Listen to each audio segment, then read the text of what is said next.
Hello friends, fin ideas में आपका स्वागत है।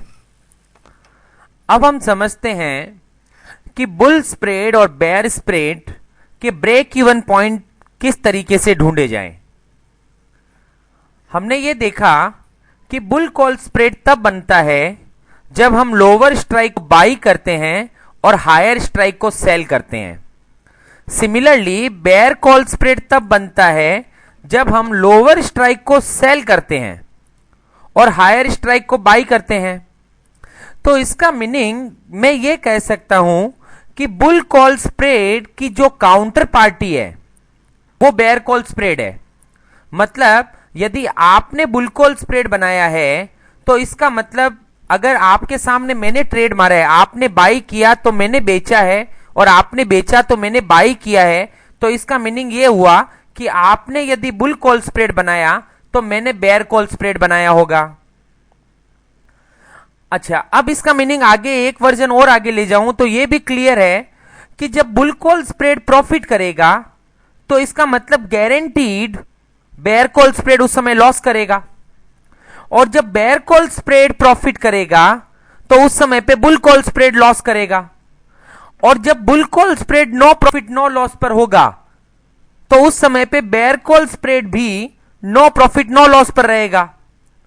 तो इसका मीनिंग ये हुआ कि बुल कॉल स्प्रेड और बेयर कॉल स्प्रेड दोनों का ब्रेक इवन पॉइंट सेम होगा। डिफरेंस खाली इतना रहेगा कि ब्रेक इवन पॉइंट के ऊपर बुल कॉल स्प्रेड प्रॉफिट में होगा और ब्रेक इवन पॉइंट के नीचे बेयर कॉल स्प्रेड प्रॉफिट में होगा। बेयर कॉल स्प्रेड मतलब जब भाव टूटे तो पैसा आना चाहिए, और बुल कॉल स्प्रेड मतलब जब भाव बढ़े तो पैसा आना चाहिए। सो यहां पर अब अपन देखते हैं इसके पे ऑफ ग्राफ से और अपन आइडिया लगाते हैं कि किस तरह से। सबसे पहले मैं ये बुल कॉल स्प्रेड और इसका मैंने ये ग्राफ प्लॉट किया। यहां पे अपन ने 6000 का कॉल बाई किया और 6100 का कॉल बेचा। तो अपन ने ये देखा कि नेट मैंने यहां पर 50 रुपए पे किए हुए हैं, और अगर मार्केट 6000 से नीचे रहता है तो मेरे दोनों ऑप्शन जीरो हो जाएंगे और जो प्रीमियम मैंने शुरुआत में चुकाया था वो मेरा पूरा डूब जाएगा।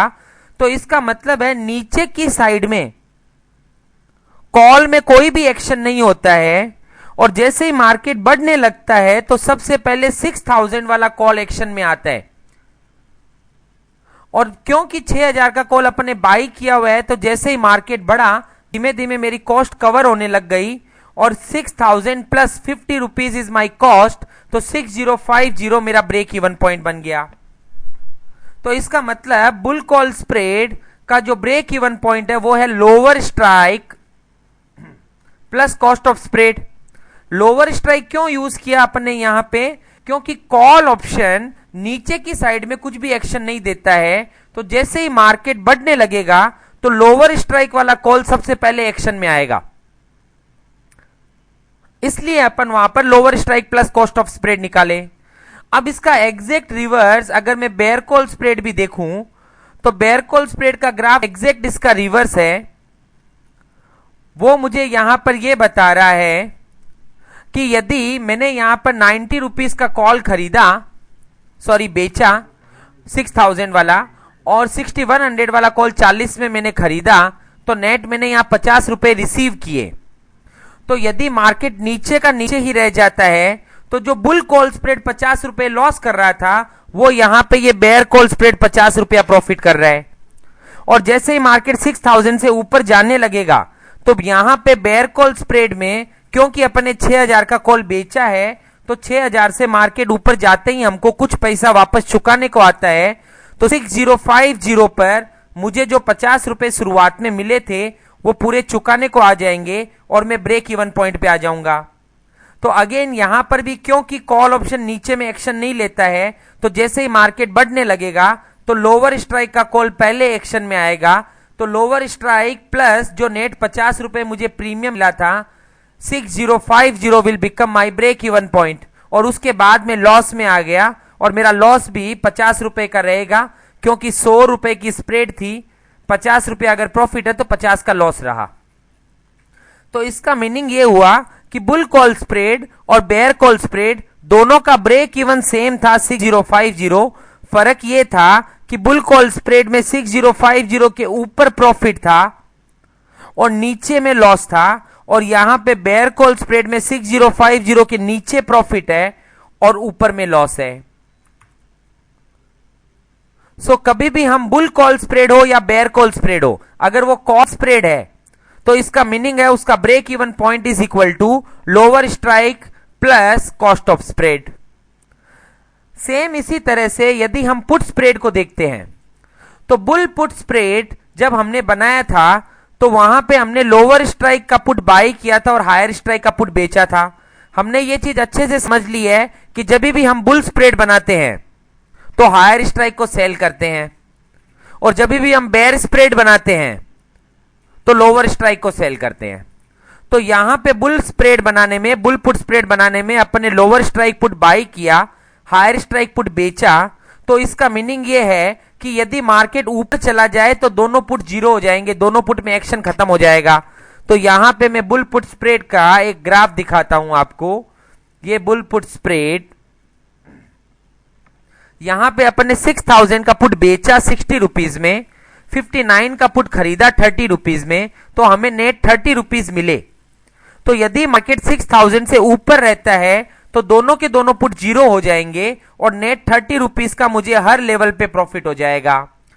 अब जैसे ही मार्केट 6000 से टूटने लगेगा तो सबसे पहले हायर स्ट्राइक, यहां पे हायर स्ट्राइक 6000 है तो सबसे पहले ये एक्शन में आएगा, और क्योंकि ये मैंने बेचा हुआ है तो जैसे जैसे मार्केट टूटेगा मुझे इस पुट में पैसा चुकाने को आएगा।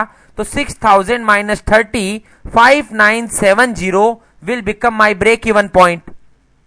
तो पुट स्प्रेड के अंदर में ब्रेक इवन पॉइंट का फॉर्मूला बना higher strike minus cost of spread. Similarly अगर इसी तरह से मैं बेयर पुट स्प्रेड को देखूं तो बेयर पुट स्प्रेड में भी यही ट्रेड है, लेकिन इसका जस्ट उल्टा किया हुआ है। यहां पे अपन ने 6000 का पुट बाई किया, 59 का पुट बेचा, और इसमें मुझे नेट 30 रुपीज का कॉस्ट पे करने को आया। तो यदि मार्केट 6000 से ऊपर रह जाता है तो मेरे दोनों पुट जीरो हो जाएंगे और मुझे नेट 30 रुपीज का लॉस हो जाएगा। और जैसे जैसे मार्केट 6000 से नीचे आने लगेगा तो क्योंकि 6000 का पुट मैंने बाई किया हुआ है तो ये मुझे वापस पैसा देना शुरू करेगा। तो 5970 पे मुझे मेरे जो 30 रुपीज पे किए हुए थे वो मिल जाएंगे।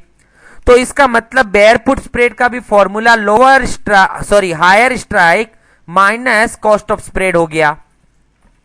तो हम जब भी पुट स्प्रेड का ब्रेक इवन ढूंढेंगे तो पुट स्प्रेड का ब्रेक इवन, चाहे वो बुल पुट स्प्रेड हो या बेयर पुट स्प्रेड हो, उसका ब्रेक इवन पॉइंट होगा higher strike minus cost of spread.